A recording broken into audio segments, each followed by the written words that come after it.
Welcome, listeners, to A Writer's Life. I'm your host, Heike Bohm, the author of the novel Secrets in the Shadows. A Writer's Life is a place where I'll be in conversation with fellow writers. We'll discuss all things writing. They'll read from their latest works, and we'll explore what happens beyond the pen in A Writer's Life. It's gonna be a page turner. I just know it. Pull up a chair and join us.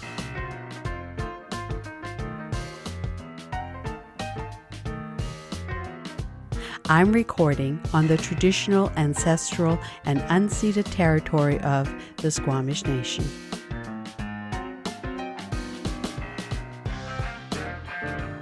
Welcome, listeners, to another episode of A Writer's Life.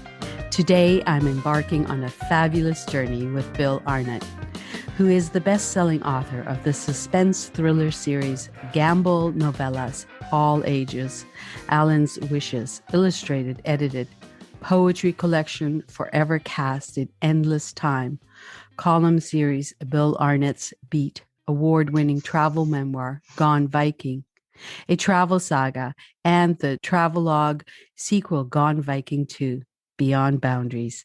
He's been awarded for prose, poetry, songwriting, and for his Gone Viking expeditions, has been granted a fellowship of London's Royal Geographical Society. When not trekking the globe with a small pack, waterproof journal, and laughably outdated camera phone, Bill can be found on Canada's West Coast making music and friends. Welcome, Bill, to A Writer's Life. Hello, Heike. It's a real privilege to be here. Thank you for the lovely introduction. And yeah, like you, I'm on the west coast here of Canada in British Columbia's southwest corner. And as I said to you before the show, I'm a fan of your podcast, and it's a genuine privilege to be at this end of the microphone. So thank you for that. You're very welcome. Thank you. Where were you born, and what was it like around your dinner table when you were growing up? Well, I'm a BC boy, born and raised, and I grew up in the Okanagan in Vernon, British Columbia, and that's the north end of Okanagan Lake. So a bit of ranch land, and it's known for its orchards and fruit growing. And I lived there for the first 20 years of my life. And around the dinner table, it was a nice energy in that everyone would be recapping their days. What did you do? What did you learn? There was always laughter at the table, almost always, but a great deal of, humor. And that certainly would have infused, facets of my outlook on life and a lot of optimism that I inherited from my dad. And I do like that perspective. The old adage, you're trying to get a bigger piece of the pie. And our mindset was always, no, there's endless ingredients to make endless pies. And so why don't we all just have a bit of a bake-off, so to speak, in keeping with the West Coast vibe. And I even touch on a little bit of the childhood memories in my first travel memoir, Gone Viking, a travel saga, because when I was 6, I was a Viking. I'm pretty darn sure of it. Had a costume and a horned helmet, the whole kit and caboodle. So if we were to fast forward, maybe I was meant to write these Gone Viking travel sagas a few decades later. What were some of your favorite books you read as a child? Well, I remember fondly on my 9th birthday, someone in the family gave me my first Hardy Boys detective handbook. And I remember vividly, it was The Secret Agent on Flight 101. And when I was a 9-year-old, that felt like a bit of a stretch. And there's a very sort of UK-centric writing style. So some of the words were new to me. I remember one of the boys' friends drove a jalopy, and I thought that must be a pretty posh vehicle. They were always talking about this jalopy, and I thought, wow, if I, can attain a bit of perhaps, get a good job, make some money, I too could afford a jalopy. And of course, as many years later, I learned that it's quite the opposite of what I imagined. And I, in fact, have had a number of jalopies in my life. So there's another fun and full circle. Oh, that's funny. Was there a defining moment where you said, I'm going to be a writer? I remember having a high school English teacher that I liked and thought highly of. And I was, came clean with him and said, listen, I'm going to cut class to go to a concert. take the Greyhound down to the Big Smoke of Vancouver, which, was probably an 8-hour bus ride from Vernon to Vancouver at that time when we had Greyhounds. And he was supportive. He said, but you're going to have to come back with a story. I think there was a part of him that was a little put out that he couldn't get tickets to that particular concert. If memory serves, 1983 ZZ Top. Now, however, he said, you got to come back with a story. I said, no problem. He said, oh, a written story. And that's when I said, oh. And it was the first sort of a bar had been set. There was a deadline, there was a goal, there was basically a need for certain editorial content and requirements to be met. And that was sort of my first experience with, okay, I had to really step up and create something readable, engaging, highs and lows, a bit of a subplot, some characters, as it were, this piece of nonfiction. And that was sort of a desirable one. And I hated being put into being boxed into parameters. You had to write in this manner or this style. So I think early on that told me I like this process or this artistic outlet. But subsequent to that, I've always been an entrepreneurial spirit or a lone wolf, which I appreciate. There's rules to follow when it comes to writing, but I do like breaking those rules. And I say at the end of the day, if you're engaging with your reader and we're communicating and comprehending what each other is saying, thinking, and experiencing, then I think we've done our job. Of course, I want it to be flawless with respect to layout on the page and design. But style, I think that is a blank canvas. As a writer yourself, Heidi, you know this. Don't box us in. We're artists and we've got creative outlets. There's the long answer as to when it possibly started, but I've been serious about it for the last 10 years, 15 years, I suppose, but it's been my full-time career for these last few years. Nice. So what was your grade on that paper? Oh, that's a great question. I don't remember, which tells me it must have been very mediocre, like most of my grades at the time. I consider myself, yes, a strong C student.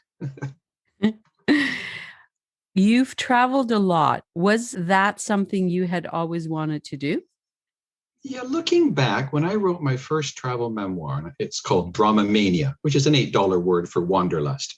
And I in retrospect, I think that seed was sown pretty early on. The family, my immediate family, were pretty good travelers.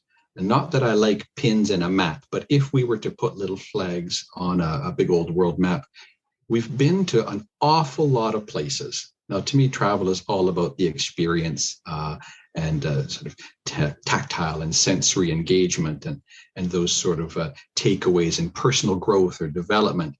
And I feel we can have a wonderful travel experience without leaving our home. I mean, the last year and a half of pandemic was a great example, and some of my favorite travel literature has been written by people that did not or could not or were unable to leave their home or a single room. And that to me is a great challenge as for an engaging, true travel literary author. I'm not talking about a guidebook or a top 30 things you must see. And I appreciate there's a need for that. And I like going through those things as well.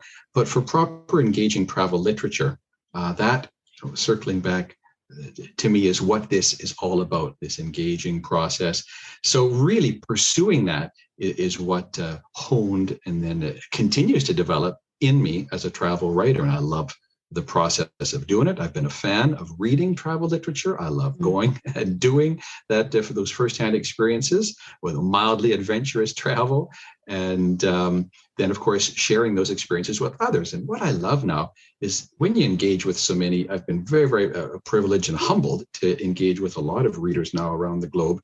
And folks that like the books are often saying, hey, I've been there, or I've done something similar. Or one of my favorites is being in the same place at the same time with someone else, and they can have a vastly different experience. That's why I think there's always got to be shelf space for great travel logs, great travel literature, and these stories that we can share either on the written page or in an auditory manner like this. Yeah. Suspense thrillers and travel writing, two different genres, and you've written in both of those. Well, I came at those things in a very different, with different frame of mind. And I loved the notion of exploring and developing different voices as a writer, and looking at it from, a holistic perspective, potentially reaching different readers and different audiences. And there are times, when I've been at book signings, and there's often families or young children that are wanting to read some of the stuff. And I'm just very aware of, okay, perhaps this book or these books I want to share or deliver in a manner that is accessible and approachable, and isn't going to make a parent cringe if their child is reading, certain language that I'm prone to use.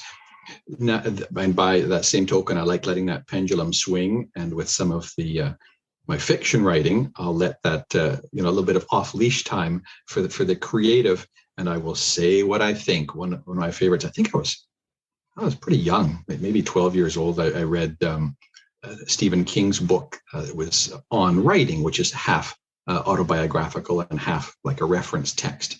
I love that book. That's one of my favorite writing books. I'm sure you do. And his personal stories are I just love them. They were fabulous. So as Stephen King says, don't tiptoe around it or say defecation or number 2 or poop. It's shit. Say shit. People understand shit. And that to me, set a certain bar and gave a sense of artistic freedom. And another one I love in some of my favorite travel writing is you can have beautiful, thought-provoking prose and still put a silly, zany joke in there. I don't think that diminishes anything. I think that just relays to the reader, hey, you're getting the whole package here, because isn't that what life's about? Isn't that what a visit's probably going to be about over coffee or a beer? We're going to talk about some serious stuff. We're going to maybe solve the world's problems, and we're probably going to take the piss and have a laugh. And that to me is what a good share is all about. Gone Viking, a travel saga, 8 years trekking. Wow. What, how, where? I want to know everything. Start from the beginning. Right. So I will now tell you everything. Everything, because I've been locked up since last year, March. Take me on an adventure, please. Thank you. All right. Gone Viking, a travel saga. And this is, this timing is rather fun. It just won its 3rd literary award. So I'm absolutely delighted with that. Congratulations. Thank you very, very much. When I say I was trekking for 8 years, what that is are a number of trips pieced together over 8 years of concentrated research, writing, and traveling. So, for example, I think my longest trek was 4 months, but there were lots of, scooch away for a couple of months. I was literally checking off key points I was seeing this travel saga, this route. I saw it, envisioned it, and it became sort of more tangible. So what it is, I'm playing off the original word Viking was a verb, and it was a small v, and it meant to go voyaging. And then over time, a lot of the record keepers, which tended to be either German or English or Arabic, capitalized that, made it into a noun, and Scandinavian travelers, voyagers, rowers, the Norse just became known as the Vikings, or also known as Danes for a while, being painted with a broad brush, because a lot of the record keepers were people that were either had experienced raids or facets of pillage, but nothing different than what was happening everywhere else around the globe. So we have these Scandinavian explorers. 1,000 years ago, they invented the keel on their boats, and that was an engineering advancement, and they were able to ply bigger open waters and go much further abroad. There wasn't a great deal of arable land. The populations were thriving. These were growing populations, healthy people, very advanced as far as being artisans goes and their cultures. So emigrating just becomes part of the process. A younger generation is looking for new land, new resources, and quite honestly, looking to make a name for oneself. Earn your bones, get the bards singing about you when you come back home, and maybe acquire some wealth, some land, maybe find yourself a new mate. And we're talking about women and men going abroad, these Vikings, and settling new lands. I liken it to, we see that across a lot of the globe now. Things haven't changed. Go look for new opportunities, find a new place. So this Viking journey of mine, a travel saga, I was inspired by the ancient Icelandic sagas.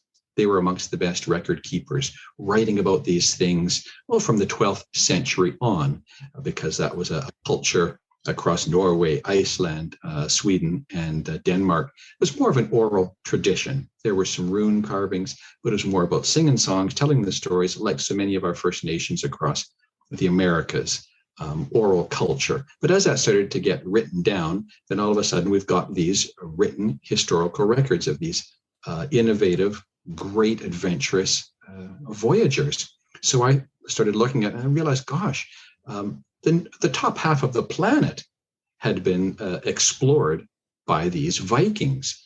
And I was in a Viking ship museum in Roskilde, which is just outside of Copenhagen in Denmark, and a world map showing where these Vikings, these Scandinavian explorers, had come and gone and raided and traded and settled and influenced the culture in very positive ways. And I was inspired like a kid in a candy store. I thought, I want to go to there. And there was, everywhere on the top half of the earth. So I set about going to as many key sites as I thought would make an engaging and satisfying series of adventure travel experiences. And then with personal research and working with archaeologists and anthropologists, and then firsthand experience. So I covered most of Western Europe and a little bit of Eastern Europe. I did some more research, which included the Rus, R-U-S, which was a Scandinavian term for rowers, and that's where the country name Russia comes from. So all around the British Isles, all across Scandinavia, and some of the most exciting places, then carrying on to Iceland. Then I went to Greenland and explored the southwestern tip, where Eric the Red's farmstead was, and where Leif Erikson was born. And then followed in those footsteps across the North Atlantic, did some time on a boat, a replica of an old ship, but then eventually finished up the trek, not unlike Leif Erikson, in Vinland or Newfoundland on our east coast of Canada. And L'Anse aux Meadows is the site of a winter camp with some great historical remains and great history touchstones there. And that's the extreme northwestern tip of the island of Newfoundland, just across the strait from Labrador. Nice. How's that for a thumbnail view of an 8-year trek? Pretty good. Yes. Quite the account. Now tell me, how did you start off? In a Viking ship or on train or on a plane? Yes. First, a plane to get from Vancouver over to Europe. And in fact, I'd been traveling for a couple of years, some stuff on my own, some stuff with my wife, Deb. And that's when I started to see, I think this is a book-worthy series of journeys. And I'd had a lot of these cool Scandinavian experiences. And then I thought, where else do I want to go? Where else should I go to make this a rather comprehensive travel saga, following in the footsteps of some of history's most famous Viking explorers? So it started with a plane and then getting across so much of Europe and certainly around the British Isles. Lots of trains, lots of stuff personally on foot. And then a period in the North Atlantic and the Celtic Sea aboard this wonderful, it's a 50-year-old pilot cutter. And that's a 54-footer, it's 4 sails, and it's a replica of a 150-year-old ship. And they would ply the Bristol Channel, and literally like a pilot cutter. So they would be piloting in these larger ocean-going cargo ships. So they're rather fast, they're adept. It was a skilled but a lucrative trade. So these are old wooden boats, and they're slick.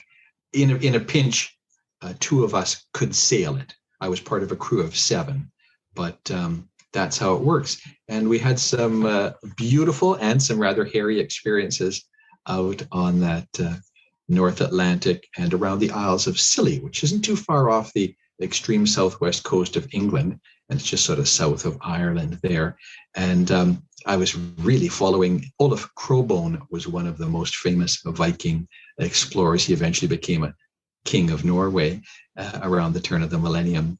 And that was pretty special. And also being a series of vehicles and trains and ferries and foot around the Hebrides. So if we can bring this full circle, that was the exact location of where that Hardy Boys book took place that planted this wanderlust seed so many years ago. So there I was in the Isles of Skye and Mull and Lunga and Staffa. This is off the Scotland's west coast. And just like Frank and Joe Hardy had done in my childhood. And did that ever feel satisfying and a bit of a full circle to check that one off the big life to-do list and to write about it? Did you drive a jalopy? There was one time one of our rental cars was absolutely a jalopy. You know, they put the steering wheel on the other side over there. So yes. I don't know. It didn't keep me from driving on the correct side, but it did. It does make you remember things when you're shifting. So had you sailed before? Yes. I'd done a couple of weeks in a sailing school, a couple of weeks in a sailing class. And honestly, one of the best learning experiences I had was just before getting on that pilot cutter to actually be part of a sailing crew, desperately trying to remember all the knots and all the terminology. There's a wonderful maritime museum in Falmouth, and that's on the south coast in Western England. And there's this above ground pool where you can sort of belly up to it, almost like a raised bar. And you can sail these little wee ships. Of course, it's geared towards kids, but I found it not only engaging, but I learned a lot about you can make these boats by gauging the wind, tides, currents, and a little obstacle course. And I'll be honest with you, hands-on experience, that equipped me just as well as a month worth of sailing school and sailing and classroom learning. And then, of course, just being on the boat and there's no better way to learn than that. One of the experiences was we were racing ahead of a force 8 gale just to make it back around the Lizard Peninsula, or Lizard Point is the most southerly point of England, and then you get around to a place called Helford, and that's where it's been a safe haven for sailors for years because it's reasonably well protected in the mouth of a river there. We had to sail very, very hard. We did not have an engine functioning at that time to outrun this extreme gale. And I was still pretty new to this. And I said to one of the other sailors who was more experienced, I said, that force 8 is meaningless to me. What does that mean? He said, the scale goes up to about 10 or 11, and that's when they give it a name.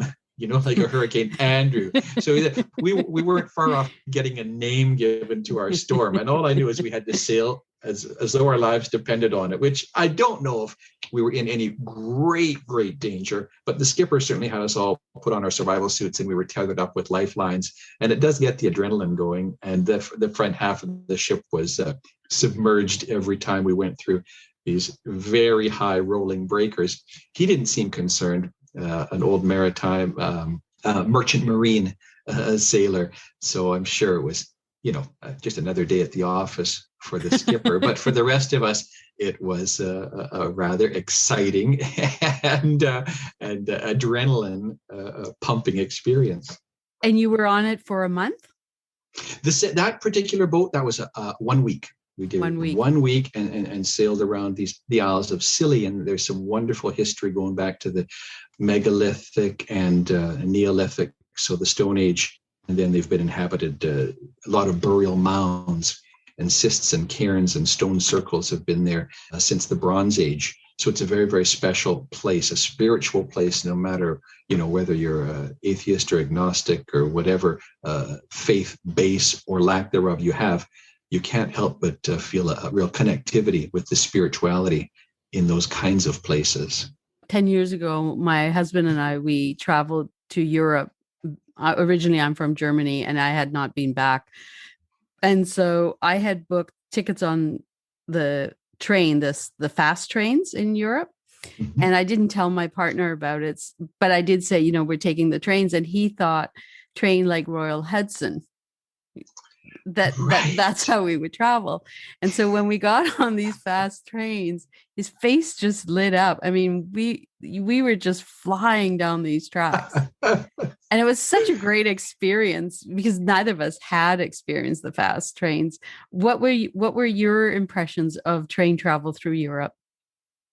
A lovely mixed bag. I did most of the train travel was around the British Isles.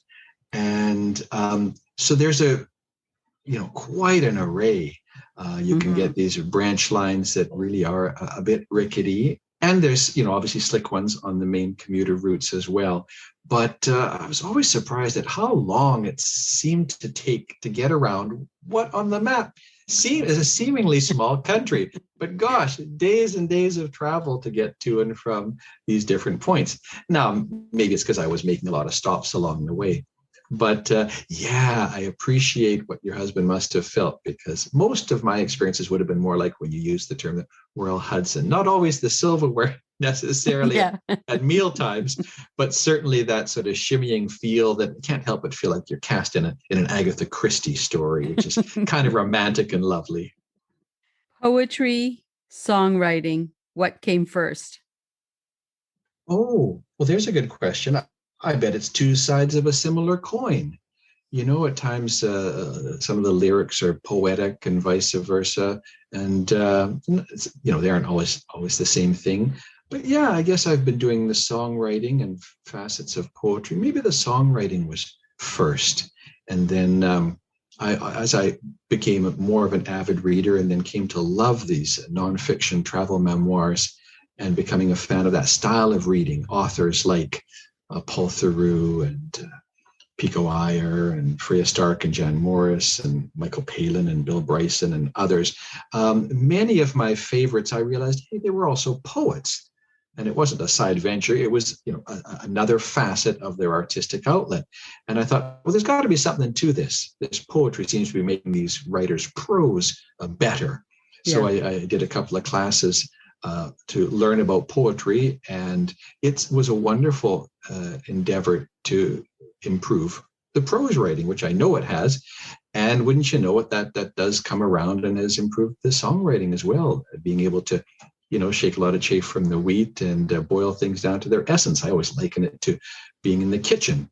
Usually a reduced sauce has a lot more intensity and impact and is more savory than something that you bang out a little bit perhaps too quickly or carelessly.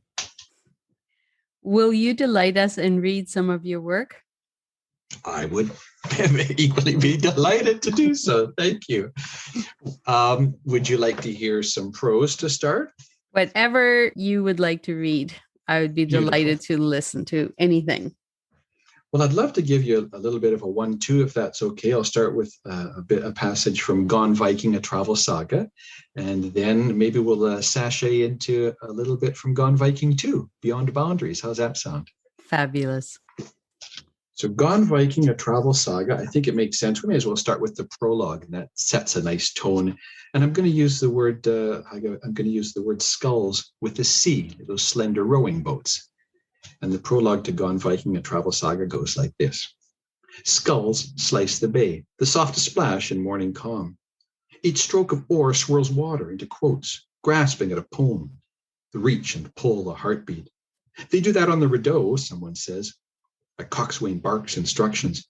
The boats move on silent, save for an oarlock creak and gentle ripple of wake. Through this, a bald eagle flies close enough to hear feathers moving air. While at a sculpture park, it states, when you see an eagle, you know this is a special place. Last time I was as taken by the view, it was nighttime. Winter Olympics were here, and we met new friends at the Rowing Club pub, facing the stretch of water that resembles a thumb on the mitt of the inlet. Large windows and a patio look onto Vancouver's Coal Harbour, cruise ship terminal, and the industrial port's towering cranes. An Olympic cauldron anchored the scene, a pyramid of metallic beams crisscrossed into outsized kindling, a signal beacon burning proud. The fiery glow dampened city lights, leaving only flame visible, dancing on dark water. The look of a Viking funeral. And there you have the prologue to Gone Viking, a Travel Saga. Nice. Thank you. Now, I may as well carry on with the introduction that just sort of goes from there with a subtitle called Viking. And there's a fun quote or an inspiring one from the 19th century explorer, Richard Francis Burton. And he speaks of the gladdest moments in life, methinks, is to set out upon a distant journey into unknown lands. And this section called Viking goes like this. My journey begins with a pint, another pub on a pier, this time seated on a timber dock. Sun's glazing the water, surrounding me in radiance like I'm seated in a forge. Inspiring setting, beautiful day. And I'm formulating a travel plan, a trail north, east, and west, envisioning waves and ice and mountains. The scene blurs at the edge like cloud, a winding path, romantically ambiguous. I think of the far north and shiver. Why leave this idyllic spot to trek some of the world's most inhospitable places? I ask myself this more than once, the one-word answer invariably the same: Viking. Through translation and time, the words come to label a people, a noun outside Scandinavia, but the word was first used by those people, describing the pursuit of wealth or land, known as going a Viking or simply to go Viking. It was a grand tour before rail or the Renaissance, an overseas experience without synthetic packs or Swiss Army knives, just wool and fur, wood and iron, axes as tools and weapons, along with the power of sail, oar, and effort. Instead of photos or journals, mementos were gold, silver, ivory, amber, and slaves, by trade or simply taken. At times, plunder, ransom, and butchered bodies. Going Viking was a rite of passage, a drive as strong as a nomad's pull to migrate. Riches from abroad meant power and the ability to write one's saga, tales of conquest and bravery. The result, immortality. Another pint and my plan takes shape, a trailhead at least, pointing me on my way. The journey, after all, being about departure as much as anything, a sense of discovery. Saxons called it the Wanderjahr, the equivalent of a student's gap year, travel prior to settling down, education on the road in lieu of a structured workplace. This excursion, evolving as I go, will be my Wanderjahr. Multiple trips over several years, in fact, but a wander all the same. Viking in its truest sense, my trail, a personal saga. And there you have the introduction to Gone Viking, a travel saga. Fabulous. Would you like me to continue reading, Haga? Please. Yes, go for it. Well, let's jump ahead now to Gone Viking II, Beyond Boundaries, which is having pre-orders happening now from Rocky Mountain Books, and we're going to see it on bookstore shelves this fall of 2021. Oh, nice. And I link it together we start Gone Viking II, Beyond Boundaries, with the epilogue to Gone Viking, a travel saga, and it reads like this. Back home, following 8 years of travel, exploration, and research, 8 years of Viking or voyaging the Northern Hemisphere in the wake of some of the world's most adventurous explorers. I was enjoying a Vancouver view, water, mountains, the bustle of tugs, tankers, and helijets, all plying sea and sky. Hillside homes reflected sun and bursts of fiery gold, while beyond the bay, where inlet sprawls into ocean, bulkers glowed in morning light. Moored sailboats pinged a rhythmic and nautical tintinnabulation, a toe-tapping score as a solitary freighter slid west beneath the big green bridge, bound for who knows where, maybe Avalon. Over the pole, Icelandic horses were changing color with the season, akin to amber leaves now littering the city. And I thought of a sign that resonated on Haida Gwaii, hidden in the forest. Do not look back, it read. There's much more to see, feel, and love. While a bench in a park near our home is embossed with a plaque that states, if you're going to look back, laugh. And here we carry on into the introduction to Gone Viking II, Beyond Boundaries. I was coming up for air following the release of Gone Viking, a travel saga, delighted and humbled by the connections with new friends and readers around the world.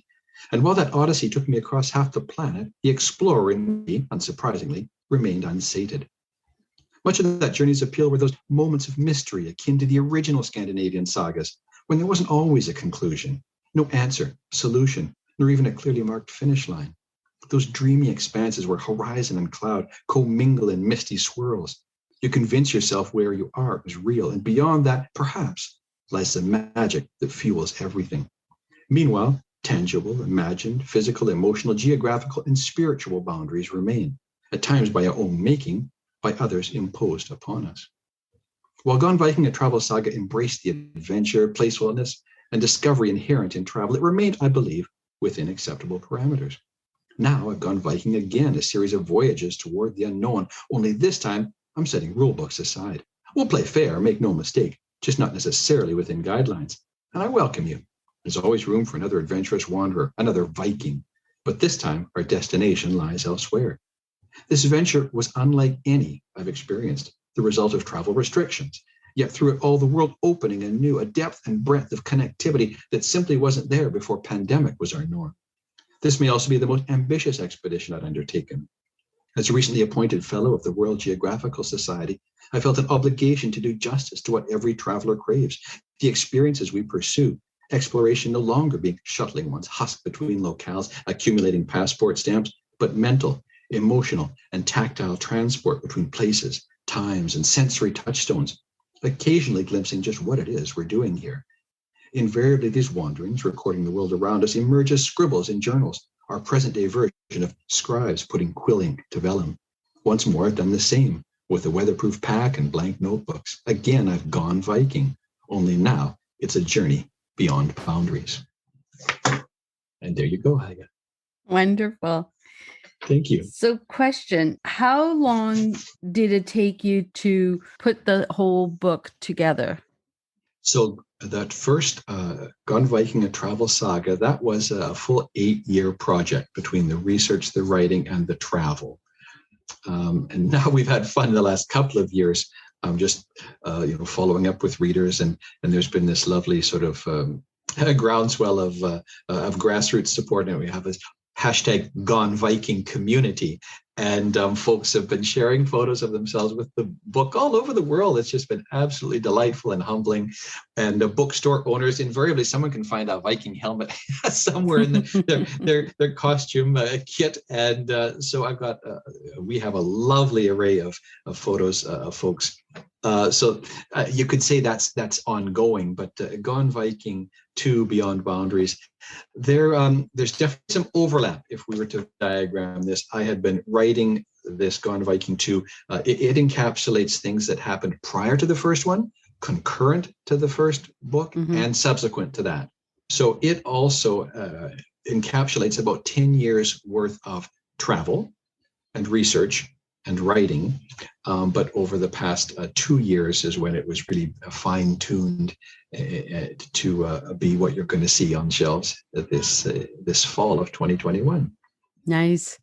So when you're traveling and in your journal, and or if you travel with your laptop, I don't know, but do you just take notes, or are you actually working on the whole book as you're going along? And once you come back home, do you then put it all together? What's that process like?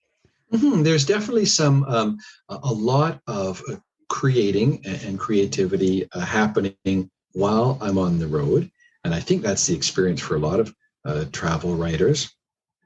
I might even have a little bit of a feel before I head out, but I do love the serendipitous nature of just going with an open mind and a blank notebook. And times I might be putting something into my phone. So there's always going to be some follow-up and a lot of the sort of putting it into a semblance of tight, readable, back to reducing our sauce. That's going to be happening back home after the fact, and then ultimately working with the editing team. But one of the things that's really important, and people say they love this in my travel writing, is engaging with folks and interactions, visiting, dialogue, various accents. I have an accent, everyone has an accent. And if you can capture that phonetically off the written page, to me, that's a great leap for armchair escape and comfy travel adventure. So my point being, I'm not going to be taking notes when I'm visiting with someone that I've just met, or we're having a great visit over a coffee or in a train. I know some travel writers will record audio with someone's permission, or be doing their notes, and I appreciate that, but I'd hate to break the magic of an interaction, an organic visit with someone, and you're making eye contact and you're getting to know a little bit about each other. So I'm very aware at the end of a good day of travel, and I come home and I've just tried to remember, commit as much as possible to, I know I'm remembering at best 3/4 of the experiences. And then I find that funny. Could be years later, I think, oh gosh, I forgot it. That was a wonderful anecdote that I'd forgotten about, and it never found its way into a journal or a book. So, some of those tidbits that fall off the cutting board are, in fact, lovely and worth saving. Definitely, there's some notes happening. I do my best to retain as much as possible, and that's definitely one where the poetry and the songwriting comes into play.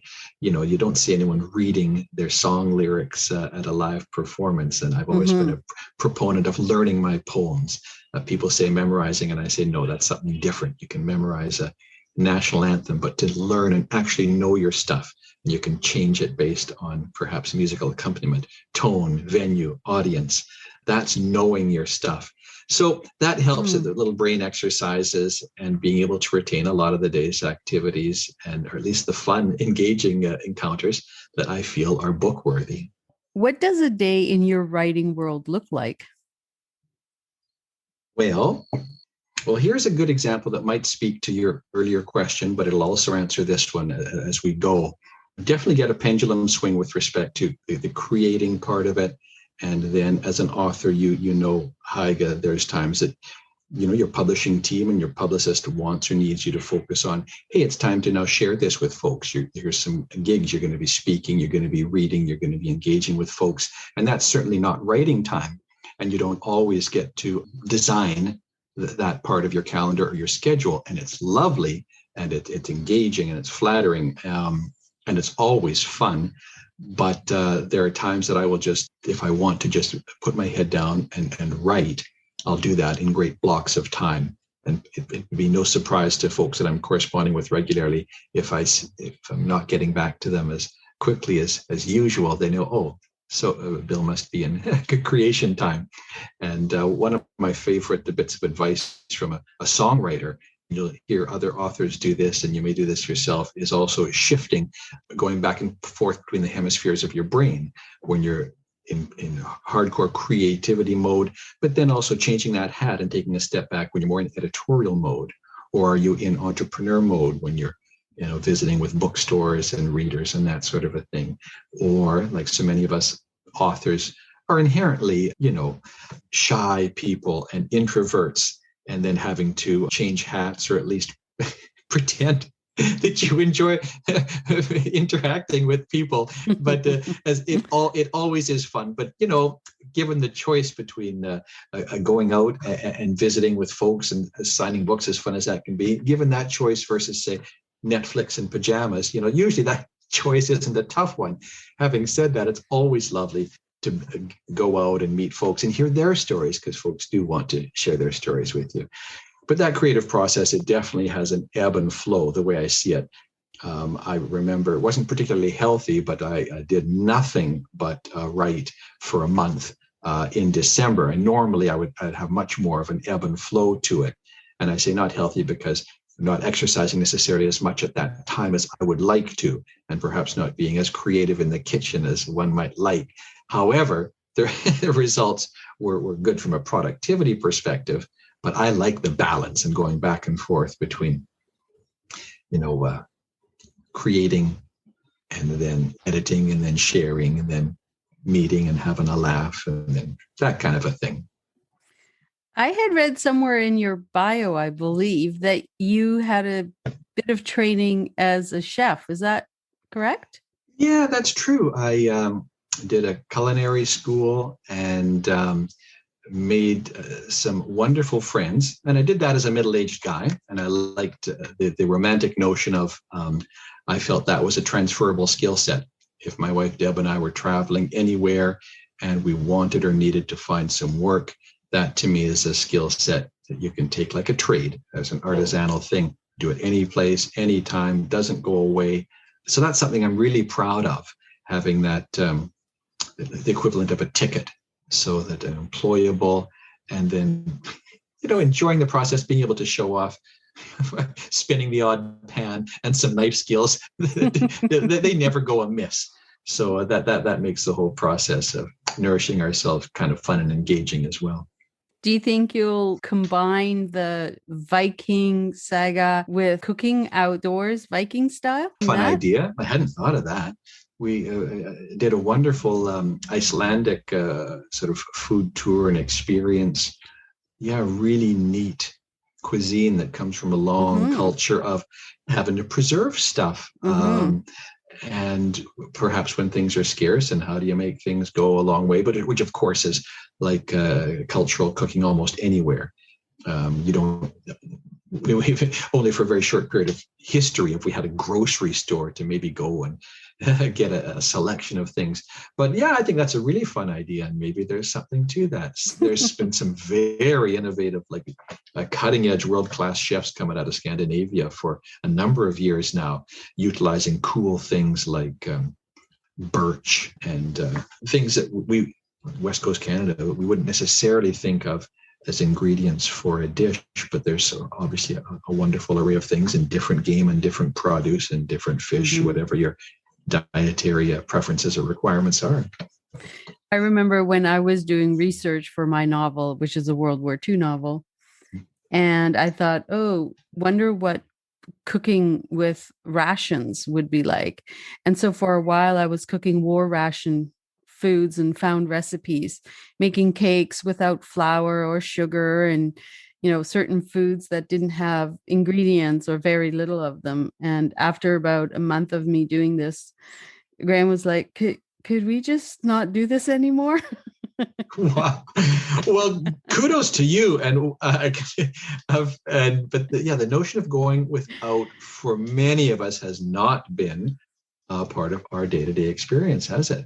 And that's, just what you would have experienced in part with your, doing the cooking, like your novel, or like that history and that Second World War definitely touched, that still was a very significant facet of the history of the skipper of that boat I was on. So when it was my turn to, be in the galley and making sandwiches, for example, and buttering bread the way one would butter bread.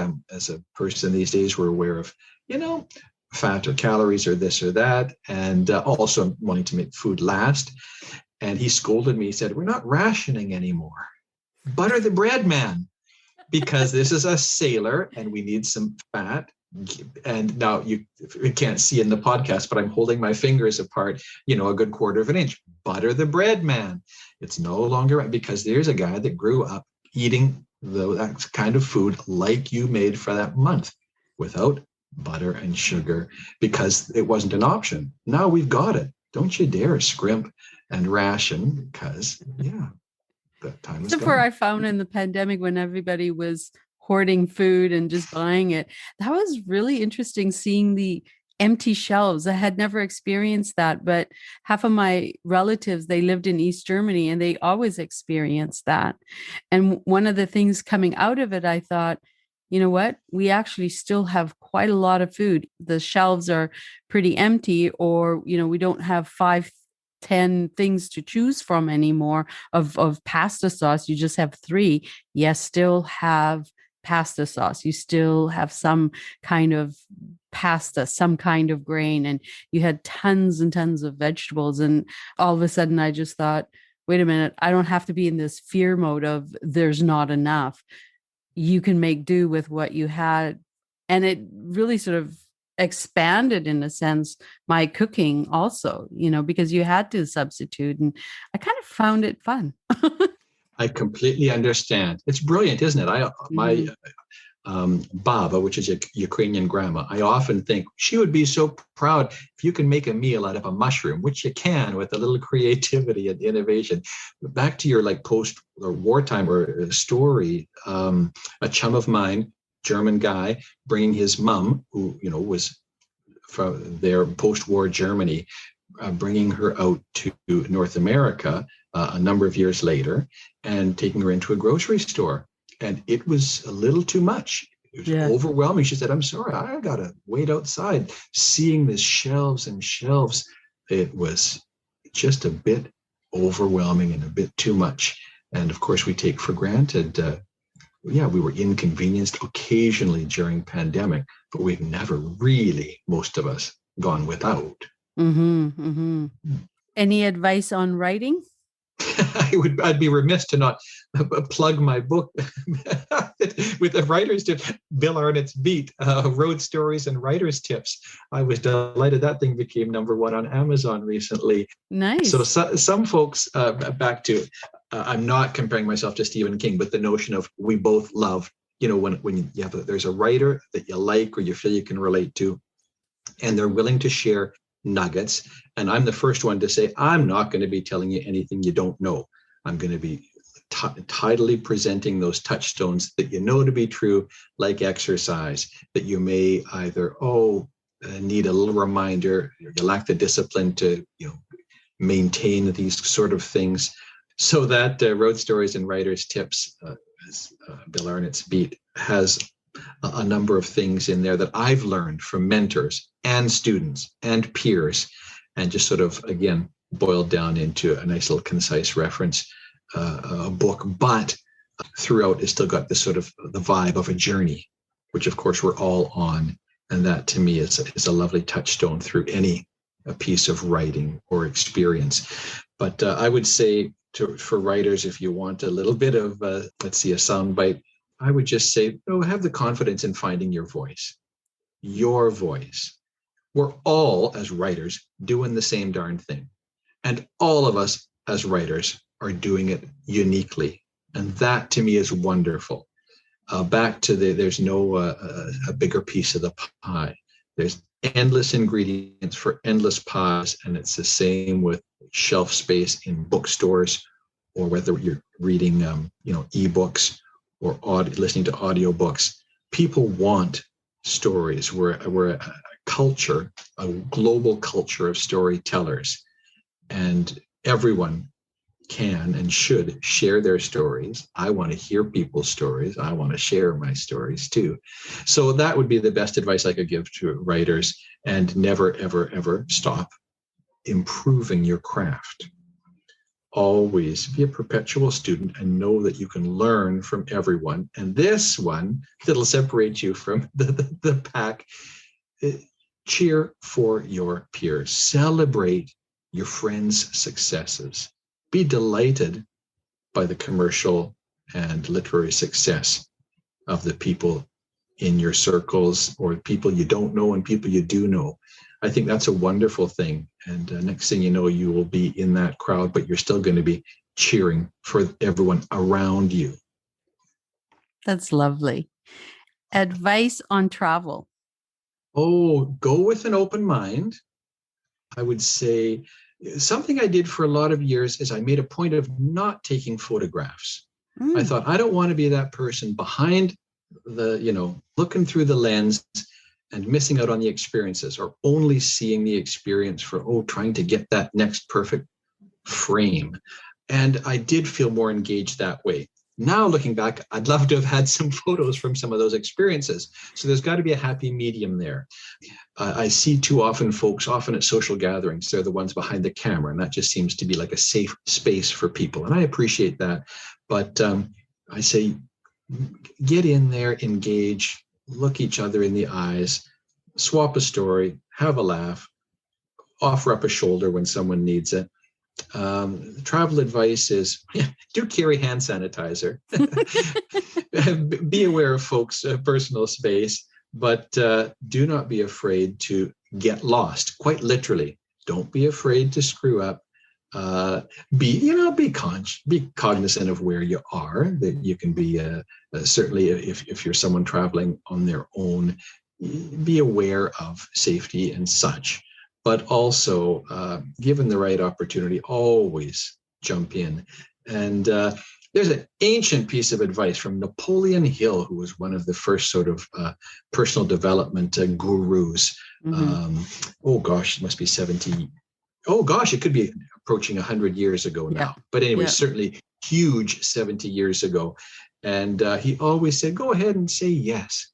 Just say yes, the notion of jumping in with both feet. And that to me is travel advice.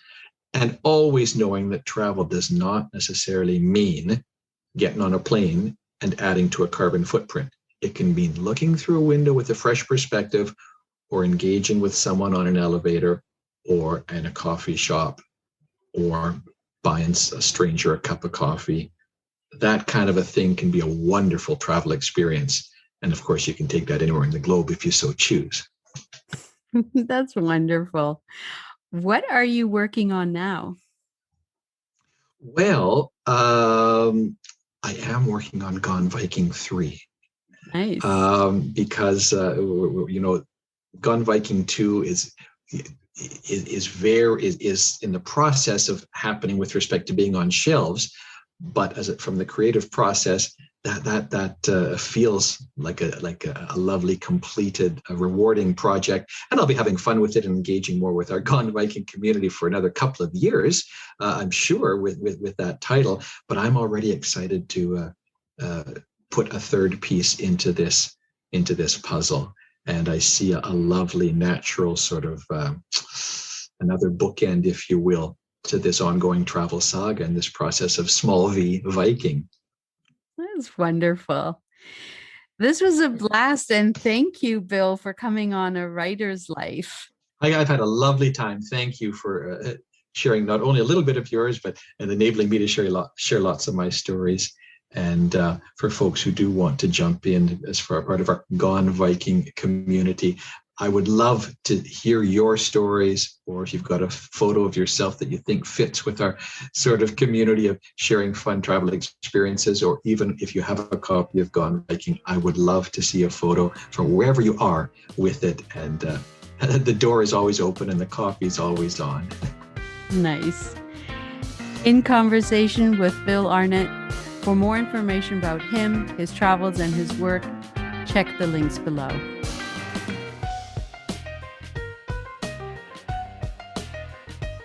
And while you're at it, why not subscribe to A Writer's Life? And if you want more information about myself and my novel Secrets in the Shadows, visit my website at www.heigabome.ca.